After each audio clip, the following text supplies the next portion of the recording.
जय भीम दोस्तों, जय भीम इंडिया न्यूज़ में आपका हार्दिक स्वागत है। मैं हूं संजय और अगर आपने इस चैनल को सब्सक्राइब नहीं किया है तो कृपया इस चैनल को सब्सक्राइब कर लीजिए, बेल आइकॉन का बटन दबाइए, क्योंकि इस चैनल पर बहुजन समाज के आंदोलन से जुड़ी हर खबर आपको दिखाई जाएगी और ऐसी खबरें दिखाई जाएगी जो आमतौर पर गोदी मीडिया आपको नहीं दिखाता है, और दिखाता भी है तो उन खबरों को वो छुपाता है। इसीलिए कृपया चैनल को सब्सक्राइब कर लीजिए। तो चलिए सीधे खबर की ओर रुख करते हैं। तो खबर है भाई पंजाब से। आप सभी तक वो खबर पहुंच चुकी है कि पंजाब में माननीय प्रधानमंत्री की रैली होने वाली थी। फिरोजपुर में वो रैली होने वाली थी, पर किसी वजह से वो रैली नहीं हो सकी। कारण बताया गया खराब मौसम। और दूसरा एक मामला सामने आया कि पंजाब के अंदर प्रधानमंत्री मोदी की सुरक्षा में चूक हुई। बंधुओं, ये सब प्रधानमंत्री की नाटकबाजी है, ड्रामेबाजी है। प्रधानमंत्री अपनी औकात पर आए हैं, क्योंकि यूपी में चुनाव है, पंजाब में कुछ भी नहीं है। पंजाब में 70,000 कुर्सियां लगाई गई थी, 700 लोग आए। प्रधानमंत्री को रैली में जाने की शर्म आई।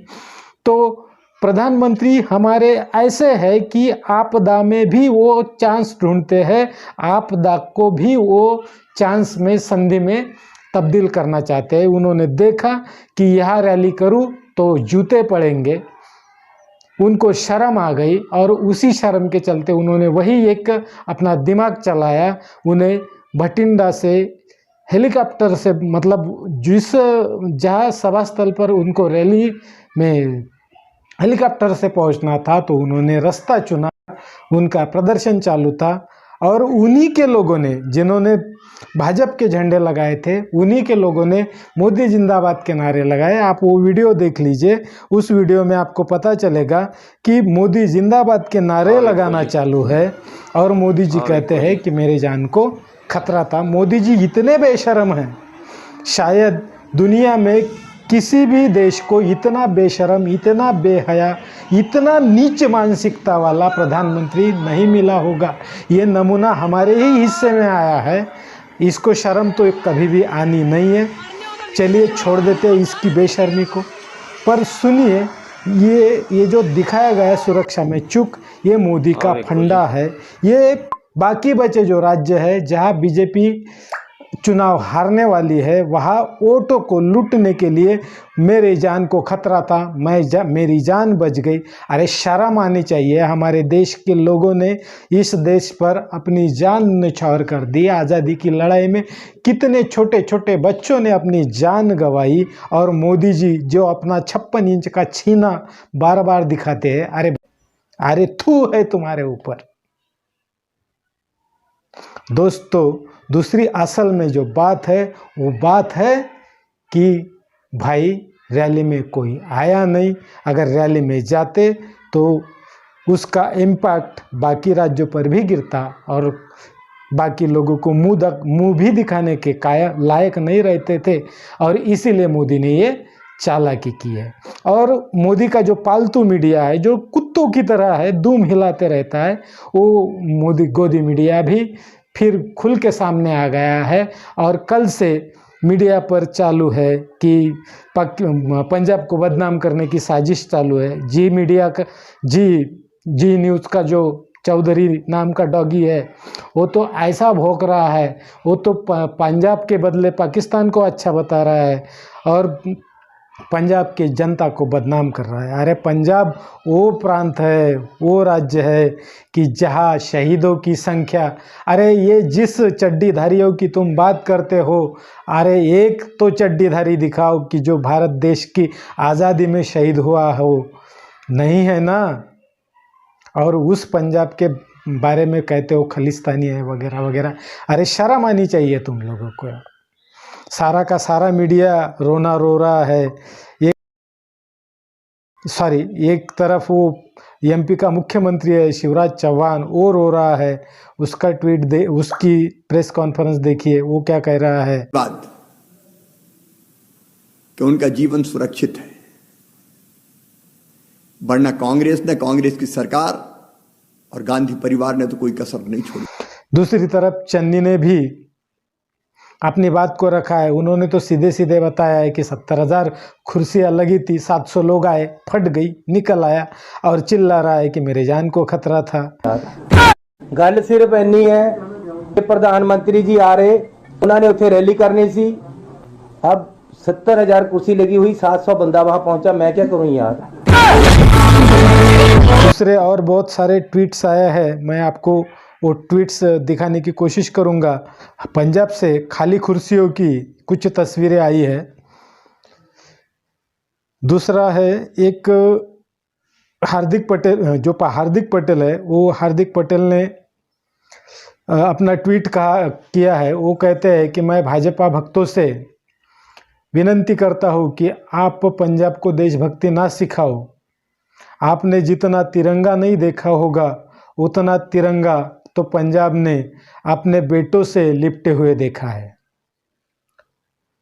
दूसरा एक ट्वीट है अतुल चौरसिया का।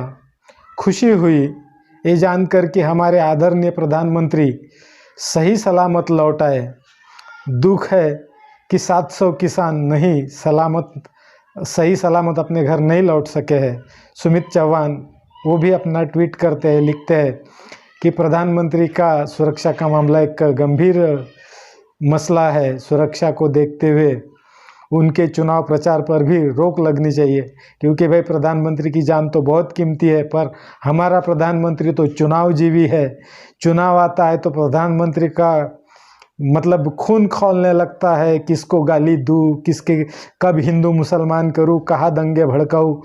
ये सब ये गोडवलकर की किताबें आरएसएस से आने की वजह से, गोबर खाने की वजह से, मूत्र पीने की वजह से इन सारे लोगों के दिमाग में इतने कीड़े पड़े हैं हिंदू मुसलमान करने के। क्रिश्चियनों को बदनाम करो, दलितों को गाली दो, सिखों को खालिस्तानी कहो, कनाडा लाओ बीच में, ये सब इनके दिमाग में ऐसे कीड़े ऐसे घूमते रहते हैं। प्रधानमंत्री भी इसमें अपवाद नहीं है, उनके भी कीड़े घूमते ही रहते हैं। दूसरा एक कृष आम्बेडकरवादी नाम के एक व्यक्ति ने अपना ट्वीट किया है। उन्होंने तो प्रधानमंत्री के इस कारनामे को साजिश कहा है और उन्होंने कहा है कि ये कांग्रेस और पंजाब बीजेपी दोनों की साजिश है और ये चाहते हैं कि इससे पंजाब में कांग्रेस की प्रतिमा ऐसी हो कि भाई देखो हमने प्रधानमंत्री मोदी को भगाया, इसीलिए वहाँ कांग्रेस की सरकार आनी चाहिए। और मोदी का उद्देश्य है कि भाई मुझे यूपी में इसका फ़ायदा मिलना चाहिए। ये सब साजिश उनको दिखाई दे रही है। दूसरा एक पालतू डॉगी है, मतलब मीडिया कर्मी है, सुशांत सिन्हा। वो कहता है कि हाय हाय मोदी, मर जा मोदी वाले, आज लगभग कामयाबी हो जाते। मतलब यह कि वो पंजाब के सिखों पर मोदी की हत्या का आरोप लगा रहा है। अरे ऐसी सड़ी गली मानसिकता केवल संघी ही रखते हैं भाई, पंजाब के लोग नहीं, वो तो देश पर जान कुर्बान करने वाले लोग हैं। दूसरी एक रूबिका लियाकत है, डेफिनेटली डॉगीज़ है। देश के प्रधानमंत्री की सुरक्षा में इतनी बड़ी चूक, अरे काहे की चूक, शर्म आ गई थी इसीलिए वापस आ गया, अब चिल्ला रहा है। तो ये सब हमें देखने को मिल रहा है, बड़ी शर्मनाक बात है। और ये बेशर्मी तो हमें जब तक मोदी देश के प्रधानमंत्री पद पर आसीन है देखनी पड़ेगी, सहनी पड़ेगी, मनोरंजन भी हमारा हो जाएगा। तो चलिए हम इसकी तरफ ध्यान नहीं देते, गोदी मीडिया अपना रोना रो रहा है, तो हम भी इसमें अपनी बात इस माध्यम से हमने रख दी है। तो दोस्तों मेरी आपसे गुजारिश है कि कृपया मेरे इस चैनल को सब्सक्राइब कर लीजिए, मेरा हौसला बढ़ाइए। मैं और आपके सामने अच्छे कंटेंट लेकर आने की कोशिश करूँगा। धन्यवाद। जय हिंद।